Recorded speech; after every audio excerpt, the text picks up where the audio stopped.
What is up? Nagbablog, back to vlogging. So ito ng ating Sniper 155 ngayon nga na naka 45 liters na SEC Hexalite na top box. Andito tayo sa Surigao City, mag night riding tayo from Surigao to CDO. Time check, alas 6 na ng gabi. Ito pa yung background. Look at that Surigao City, man. Beautiful sunset, twilight zone. So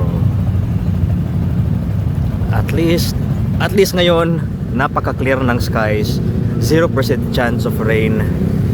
Goods na goods pa ang ating biyahe ngayong gabi ng non-stop. Actually mag one stop tayo sa Butuan para mag replenishment at mag-refuel. Alright, so sabayan nyo ako sa aking journey dito. Sige, bye. Highway Patrol checkpoint. Highway Patrol Barumbadukol. Kailan ko na ni Barumbadukol.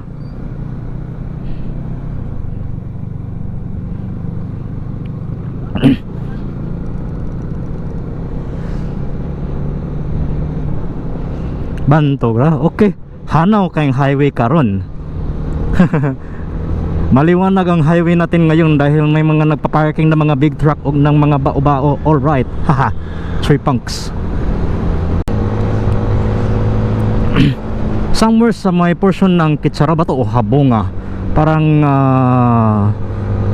Kitsaraw. Okay.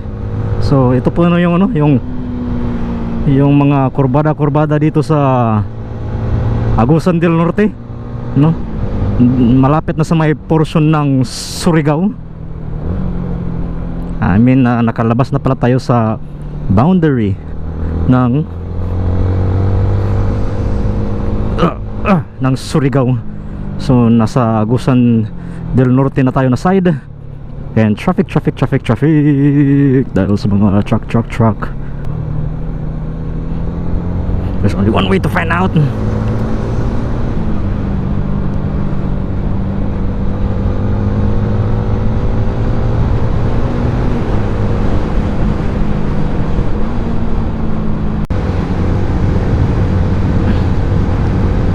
The power of anti-bao-bao headlights shines bright like a diamond in the night.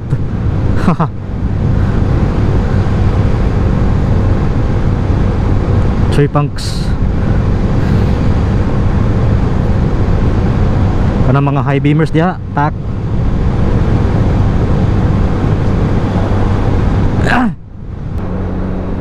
Guwapo, why signal. Magsaysay. Time check 9:38 ng gabi. So ganito kaganda yung mag-solo ride sa gabi.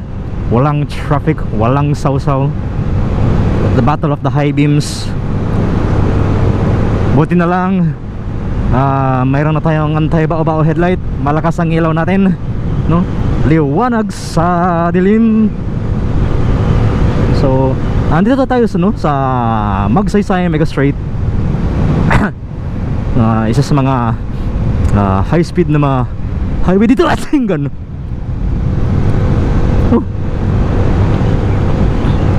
Apakagandang highway dito. Alright. So chill lang muna tayo. 3 hours 40 minutes na total time duration. And still running and still continuing. Whew.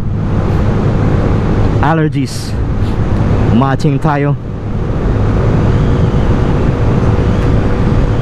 Mas gugustuhin ko pa na mag solo ride sa gabi dahil walang mainit, walang init, walang alimuot sa katawan, tsaka malabig ang simoy ng hangin. At higit sa lahat, less stress, less traffic, less puyat. You just have to prepare, no? Your body and your bike pagdating sa night riding. Unang-una sa lahat, dapat malakas ang ilaw mo.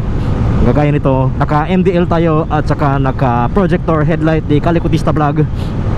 And then higit sa lahat, ang iyong sarili, dapat magdadrive ka sa gabi lalo na pag long distance ng gabi, nang awake na awake ka, hindi ka pagod, hindi ka puyat, no, situationally aware ka sa paligid mo, sa surroundings mo, and most importantly, pag gabing gabi na talaga, wag mo talagang isagan na 120 yung takbo mo sa highway kahit na ganito ka quiet, no, or hindi masyadong busy ang highway kagaya ngayon, no? So ngayon nililimit ko sa sa 100 ang takbuhan ko,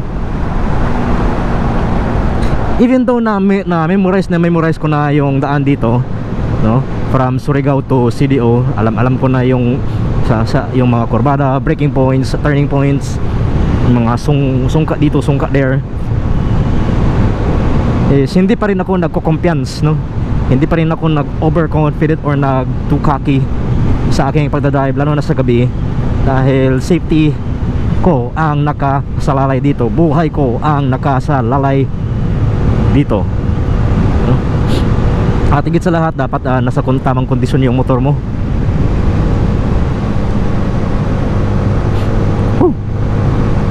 So mamaya, ito, high beamers ka? Oh, yan ang gagawin mo sa mga high beamers. Tak!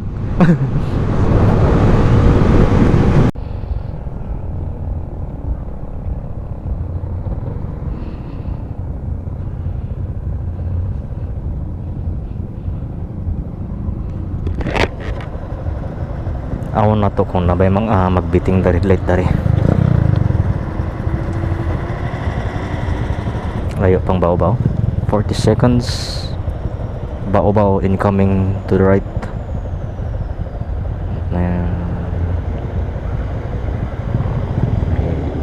Wala nagbiting the red light.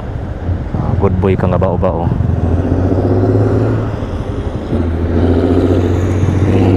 Swerte ka karon, swerte.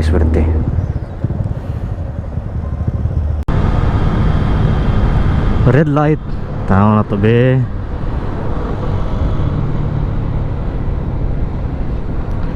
Andito na tayo sa CDO. Time check 11:30.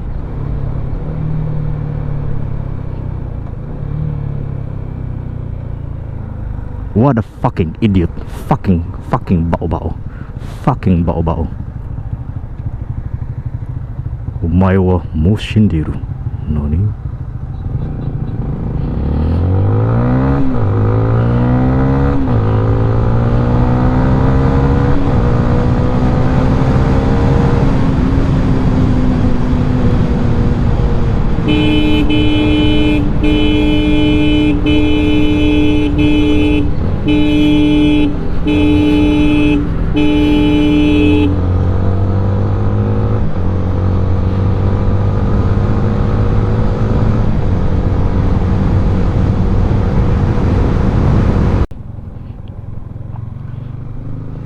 At ngayon, time check 11:38.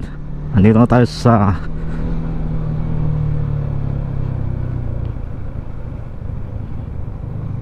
CDO home stretch.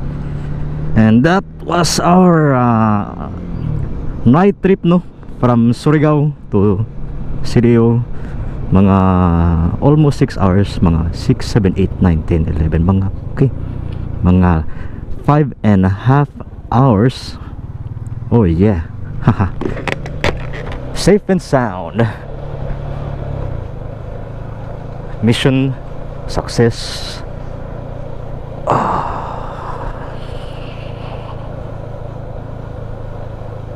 Tripunks. Sige, bye.